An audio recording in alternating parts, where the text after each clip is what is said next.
But with me now is the main man, the man behind Sound City, God, if you like, of Sound City. 8 years now, Dave. It is 8 years. Tell us about the beginning, how it all started. It was your vision, wasn't it, Sound City? Yeah, I worked on another festival for many years called In the City with Tony Wilson in Manchester. When Tony got very ill, it's a well-documented story now, I decided to bring Sound City back the other end of the M62 and created it here in what was the Capital of Culture year, 2008. We launched it then. It's loosely based on the South by Southwest model, but we've changed the whole thing this year because we're fed up of being compared to South by Southwest actually, and because we want to be, we're the biggest in the UK at the moment. We want to be the biggest in Europe and eventually the world, and so this is our step towards that. Tell us one mission in your mind for what Sound City is, one model if you like. For anyone that doesn't know, what is it? What's the main point that you want to get out of it? I think we want to, it's putting Liverpool on the map as much as anything else. Liverpool has got a wonderful history, reputation, credibility in terms of its in terms of its music legacy. But I think we're often accused of looking backwards, really. And so Sound City very much puts Liverpool in the 21st century, about saying we're still a very contemporary and modern music city. And yeah, the Beatles were great and we still celebrate that, but there's some amazing music coming out of the city, and what a great place to come and enjoy music and to do business and to celebrate great music coming out of Liverpool, but great music coming from all around the world. And the music that we've got this year is, in my opinion, a lot of people agree with me at home, phenomenal. The lineup is huge. Some of the acts on there, local, national and international names. Small, huge. It's a big mix, but it's a great lineup, isn't it? It is, and I think it's a very Sound City lineup, so there is something for everyone, but we're always, when we're curating the festival, we always think about, our audience really, our core audience in mind. I mean, we pull thousands of people now from all around the world who come to Sound City, festival goers and bands alike, but we're always thinking of Liverpool at the heart of it really when we're designing the thing really, and thinking, what will Scousers embrace? What will they love really? And if they get it, then usually everybody comes along with it as well. So, I'm glad you like the lineup, but again, it's been designed with a lot of thought in mind as well. So we're here, this is the brand new site. We're going to come back to you very soon and kind of get a bit of a tour of this. But just looking at this as a backdrop for a music festival is amazing. I've never been here. Look, the liver birds are behind us. I don't know if you can see that. We've got our own landmark here in the clock tower. It's amazing. Why the move? Lots of reasons for the move, in the sense that we're beginning to outgrow where we were in the city last year. We reached fairly at capacity last year.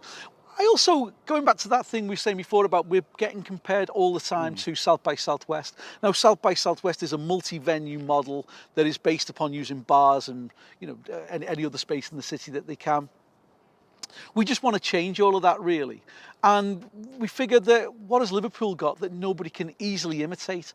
We've got our relationship with the river, we've got this fantastic skyline that you've just said, we've got these warehouses over here, so by bringing it down here, we can change the whole face of city centre festivals.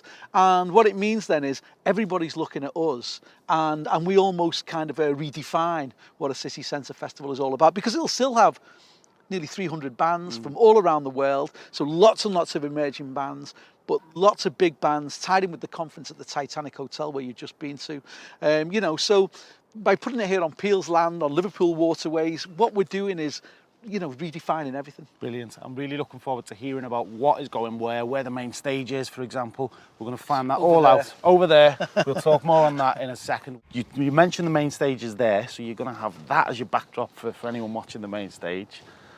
That's amazing space. Oh, it's superb space. I mean, what better backdrop? The 6-face clock, which they used to call the dockers clock, apparently.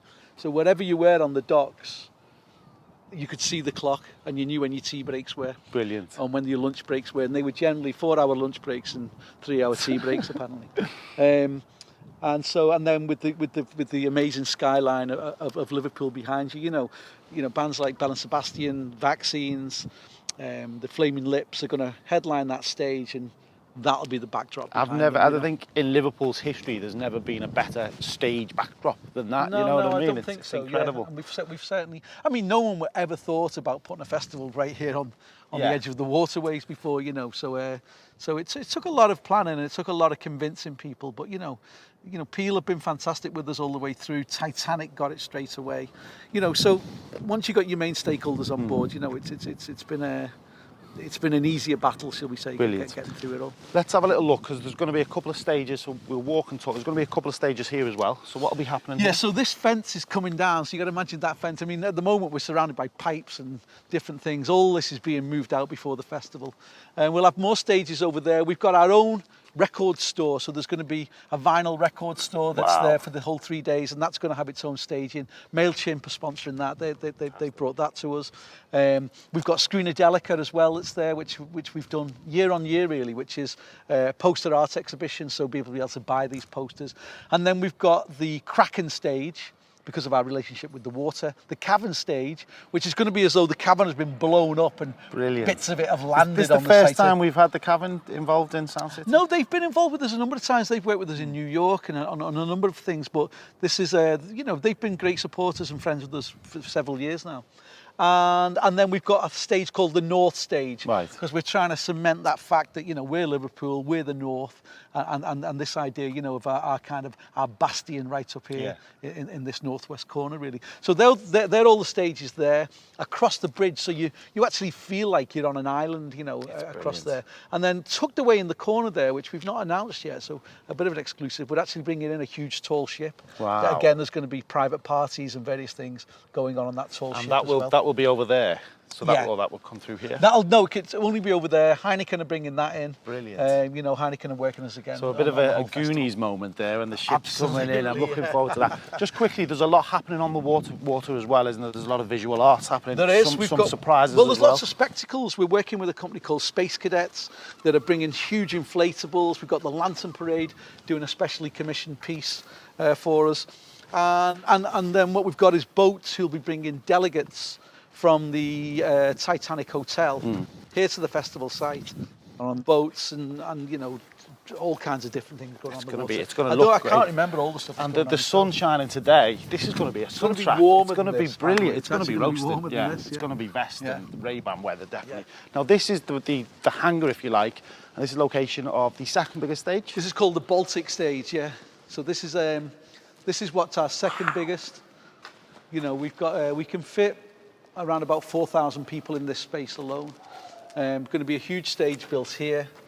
And also this is going to be, we're working with Tim Burgess from the Charlatans. He's curated Tim Peaks Diner. And so we've got a stage going on in here that's going to have brass bands on it, Northern Soul dance classes, and all kinds of other things that's going on. There'll be a big chill out zone in here as well. And then we've got all of our late night parties in here. So this place is like this is where I'll be, right? This is my home for Sound City 2015. It's so exciting, Dave. It really is. It's going to be a hub of amazing activity, and hopefully we'll be back here every year. Do you think? That's the plan, unless Peel sell the land. If they sell the land, we've got to look for somewhere else. So hopefully they don't sell it too soon. Fingers crossed, fingers crossed. Thanks for chatting to us, and we'll see you at Sound City 2015 in 4 weeks' time.